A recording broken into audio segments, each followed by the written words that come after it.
Hello everyone, welcome to online study YouTube channel. Online study YouTube চ্যানেলে তোমাদের সবাইকে স্বাগত। তো এই ভিডিওর মাধ্যমে এসবিআই এর তরফ থেকে যে নতুন একটি আপডেট উঠে আসছে, যেখানে সম্পূর্ণ মাধ্যমিক পাস থাকলেই তোমরা কিন্তু আবেদন করতে পারবে এবং আবেদন প্রসেস কিন্তু শুরু হয়ে গেছে। যেখানে আবেদন করার জন্য বয়স হতে হবে 18 থেকে 40 এর মধ্যে। প্রত্যেক পুরুষ প্রত্যেক মহিলা উভয় প্রার্থী আবেদন করতে পারবে। যেখানে নিজ নিজ জেলার এসবিআই ব্যাংকে কিন্তু সিলেকশন হয়ে যাওয়ার পর জব পোস্টিং পড়ে যাবে। এখানে অল ওভার ইন্ডিয়ার প্রত্যেক ফ্রেশার্স ক্যান্ডিডেটরা কিন্তু আবেদন করতে পারবেন। যেখানে আবেদন করার জন্য কিন্তু কোনো রকম আবেদন মূল্যের প্রয়োজন নেই, সম্পূর্ণ ফ্রি অফ কস্ট তোমরা কিন্তু আবেদন করতে পারবে। ফর্ম ফিল আপ কিন্তু অলরেডি শুরু হয়ে গেছে। তো এই ভিডিওর মাধ্যমে এই যে আপডেট উঠে আসছে সবকিছু আপনাদের কাছে তুলে ধরবো। তার জন্য অবশ্যই আপনারা পুরো ভিডিওটি প্রথম থেকে শেষ পর্যন্ত কন্টিনিউ দেখতে থাকুন। আর এরকমই আপডেট প্রতিনিয়ত পাওয়ার জন্য যদি চ্যানেল নতুন হয়ে থাকেন সেক্ষেত্রে অবশ্যই চ্যানেলটিকে সাবস্ক্রাইব করে পাশে থাকা বেল আইকনটি অল করে রেখে দিও। তো চলো মূল ভিডিওতে চলে যাচ্ছি। তো আমি পিডিএফটা ওপেন করে নিচ্ছি। তোমরা দেখতে পাচ্ছ এসবিআই লাইভ নিউ রিক্রুটমেন্ট 2025 এখানে নোটিফিকেশন প্রকাশিত করা হয়েছে। অর্থাৎ এসবিআই এর তরফ থেকে তোমাদের এই নিয়োগটি করা হচ্ছে এবং যে পোস্টে নিয়োগ করা হচ্ছে সেটা হচ্ছে ইন্স্যুরেন্স অ্যাডভাইজার পোস্টে তোমাদের কিন্তু নিয়োগ করা হচ্ছে। এবং এখানে সিলেকশন প্রসেসের মধ্যে তোমাদের সম্পূর্ণ ইন্টারভিউর ভিত্তিতে কিন্তু নিয়োগ করা হবে। অর্থাৎ কোনো রকম রিটেন টেস্ট কিন্তু তোমাদের নেওয়া হবে না। তোমরা যে তথ্যগুলো দিয়ে আবেদন করবে সেই তথ্যের উপর ভিত্তি করে তোমাদের ফর্ম কিন্তু স্ক্রুটিনি করা হবে। স্ক্রুটিনি করার পর যোগ্য প্রার্থীদের মেরিট লিস্ট অনুযায়ী কিন্তু ইন্টারভিউর জন্য ডাকা হবে এবং পরবর্তীকালে ইন্টারভিউ এবং ডকুমেন্ট ভেরিফিকেশনের মাধ্যমে তোমাদের কিন্তু সিলেকশন প্রসেস কমপ্লিট করে দেওয়া হবে। এখানে তোমাদের বেতন অ্যাজ পার রুলস অর্থাৎ এসবিআই রুলস অনুযায়ী তোমাদের কিন্তু এখানে বেতন দেওয়া হবে। বেতন ব্যাপারটা কিন্তু এখানে উল্লেখ করা নেই, পরবর্তীকালে কোনো আপডেট আসলে সেটা কিন্তু আমি তোমাদের জানিয়ে দেবো। কিন্তু এখানে অ্যাজ পার এসবিআই রুলস অনুযায়ী তোমাদের কিন্তু বেতন দেওয়া হবে। অর্থাৎ ভালো টাকায় তোমরা কিন্তু প্রতি মাসে বেতন পেয়ে যাবে। হু ক্যান অ্যাপ্লাই, কারা কারা এখানে আবেদন করতে পারবে? অল ওভার ইন্ডিয়ার প্রত্যেক মেল প্রত্যেক ফিমেল ক্যাটাগরি প্রার্থীরাই কিন্তু আবেদন করতে পারবে। এবং সিলেকশন হয়ে যাওয়ার পর তোমাদের কিন্তু ডিস্ট্রিক্ট ওয়াইজ কিন্তু তোমাদের জব পোস্টিং পড়ে যাবে। অর্থাৎ তুমি যে ডিস্ট্রিক্ট ওয়াইজ আবেদন করবে সেই ডিস্ট্রিক্টে তোমাদের কিন্তু জব পোস্টিং পড়ে যাবে। এছাড়া তোমরা যারা যারা ত্রিপুরা থেকে এই ভিডিওটি দেখছো তারা আবেদন করতে পারবে এবং যারা যারা আসাম থেকে দেখছো তারাও কিন্তু আবেদন করতে পারবে। এখানে আবেদন করার জন্য এজ লিমিটের ব্যাপারটা কি আছে? আবেদন করার জন্য মিনিমাম বয়স হতে হবে তোমাদের 18 বছর এবং ম্যাক্সিমাম বয়স হতে হবে 55 বছর। অর্থাৎ 18 থেকে 55-র মধ্যে তোমাদের যদি বয়স হয়ে থাকে সেক্ষেত্রে তোমরা প্রত্যেকেই কিন্তু আবেদন করতে পারবে। এখানে আবেদন মূল্যের ব্যাপারটা তোমাদের এবার বলে দিচ্ছি।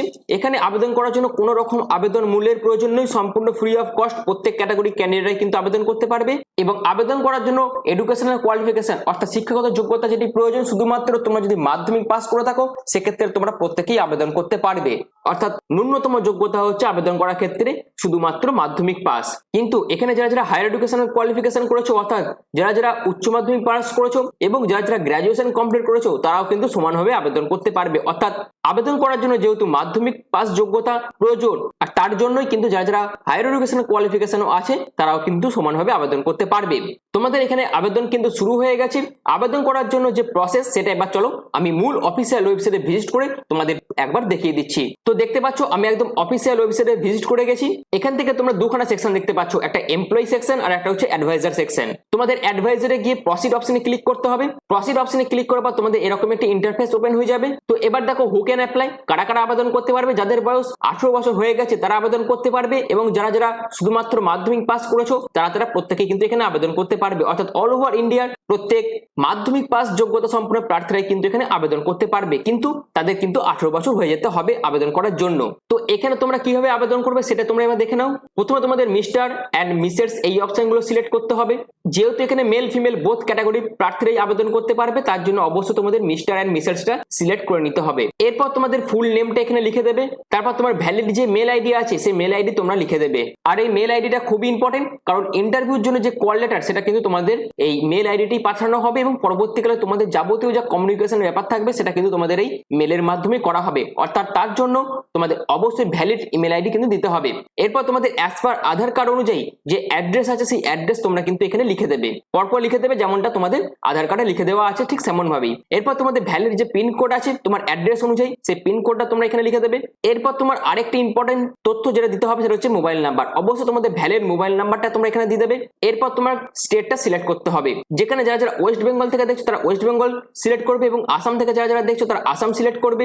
এছাড়াও তোমরা ত্রিপুরা সিলেক্ট করতে পারো, ওয়েস্ট বেঙ্গলও সিলেক্ট করতে পারো। এরপর তোমার কারেন্ট সিটি চয়েস করতে হবে। যেখানে ওয়েস্ট বেঙ্গলের যে সমস্ত সিটিগুলো আছে সব সিটি তোমরা কিন্তু দেখতে পাবে। যেমন দেখো তোমরা কলকাতা এয়ারপোর্ট দেখতে পাবে, কলকাতা এয়ারপোর্ট পিও দেখতে পাবে, আর্মড পুলিশ এইখানটা দেখতে পাবে, কলকাতা ইউনিভার্সিটি কলকাতা, এই সমস্ত জায়গা কিন্তু তোমরা দেখতে পাবে। অর্থাৎ অল ওভার ওয়েস্ট বেঙ্গলের মধ্যে যে সমস্ত বড় বড় শহরগুলো আছে, অর্থাৎ যে সমস্ত সিটিগুলো আছে সেগুলো তোমরা দেখতে পাবে। এখান থেকে আমি যদি কলকাতা সিলেক্ট করে নিলাম এবং এরপরে কি করতে হবে, এই ক্যাপচার কোডটা প্লাস মাইনাস করে যেটা দেওয়া থাকবে সেটা তোমাদের এখানে লিখে দিতে হবে। এখানে যেহেতু 9+7 লিখে দেওয়া আছে তার জন্য এখানে আমি প্লেন 16 টাইপ করে দিলাম। এরপর তোমাকে সাবমিট অপশনে ক্লিক করে দিতে হবে। তারপর তোমাদের এরকম একটি ইন্টারফেস ওপেন হয়ে যাবে যেখানে থ্যাংক ইউ বলে এরকম একটি মেসেজ কিন্তু আসবে। অর্থাৎ তোমরা যে ফর্মটি ফিল আপ করলে সেটি যখন সাকসেসফুলি ভাবে সাবমিট হয়ে যাবে তখন এই যে থ্যাংক ইউ মেসেজটা কিন্তু ওপেন হয়ে যাবে এবং যেখানে লেখা থাকবে your request has been submitted for processing. অর্থাৎ তোমরা যে ফর্মটা ফিল আপ করলে এবং যে সাবমিট করলে এবার ফর্মটা তোমাদের প্রসেসিং এর মধ্যে থাকবে। তারপর কিন্তু সেটা স্ক্রুটিনি করা হবে,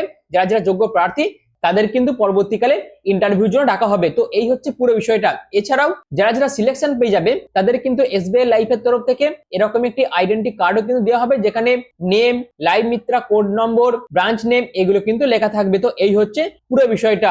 আশা করি এই পর্যন্ত আপনাদের কাছে পুরো বিষয়টা ক্লিয়ার করতে পেরেছি। এখানে তোমরা সম্পূর্ণ ফ্রি অফ কস্টে প্রত্যেকে আবেদন করতে পারবে। এবার তোমাদের এক মনে একটা কোশ্চেন, ইন্টারভিউর জন্য কবে রাখবে? এখানে আবেদন করার পর তোমাদের যে আবেদন ফর্ম সেটি সম্পূর্ণরূপে অফিসিয়ালি ভাবে কিন্তু স্ক্রুটিনি করা হবে এবং স্ক্রুটিনি করার পর তোমার স্টেট এবং তোমার সিটি ওয়াইজ যখনই ভ্যাকেন্সি প্রকাশিত করা হবে তখনই তোমাদের কিন্তু যারা যারা যোগ্য প্রার্থী তাদেরকে কিন্তু ইন্টারভিউর জন্য ডাকা হবে। অর্থাৎ ইন্টারভিউর জন্য যে কল লেটার সেটা কিন্তু তোমাদের ইমেলের মাধ্যমে পাঠিয়ে দেওয়া হবে এবং পরবর্তীতে তোমাদের মোবাইল নাম্বারের SMS এর মাধ্যমেও কিন্তু জানিয়ে দেওয়া হবে। যদি তুমি সিলেক্ট হও তখনই তোমাদের কিন্তু মেল এবং SMS করা হবে। যদি তোমরা সিলেক্ট না হও সেক্ষেত্রে তোমাদের মেল বা SMS কিন্তু করা হবে না। এই ব্যাপারটাও তোমাদের কিন্তু মাথায় রাখতে হবে। তো এই ভিডিওর মাধ্যমে যাবতীয় আপডেট, এই নোটিফিকেশনে সবকিছু আমি তোমাদের কাছে বিস্তারিতভাবে তুলে ধরলাম এবং তোমরা কিভাবে ফর্মটি ফিল আপ করবে সেটা আমি তোমাদের কিন্তু দেখিয়ে দিলাম। তো বাদ বাকি যে কোনো আপডেট সবার আগে পাওয়ার জন্য অবশ্যই তোমরা চ্যানেলটিকে সাবস্ক্রাইব করে পাশে থাকা বেল আইকনটি অবশ্যই অল করে রেখে দিও। তো এখনের মতন এইটুকুই। পুরো ভিডিওটা প্রথম থেকে শেষ পর্যন্ত দেখার জন্য তোমাদের অসংখ্য ধন্যবাদ।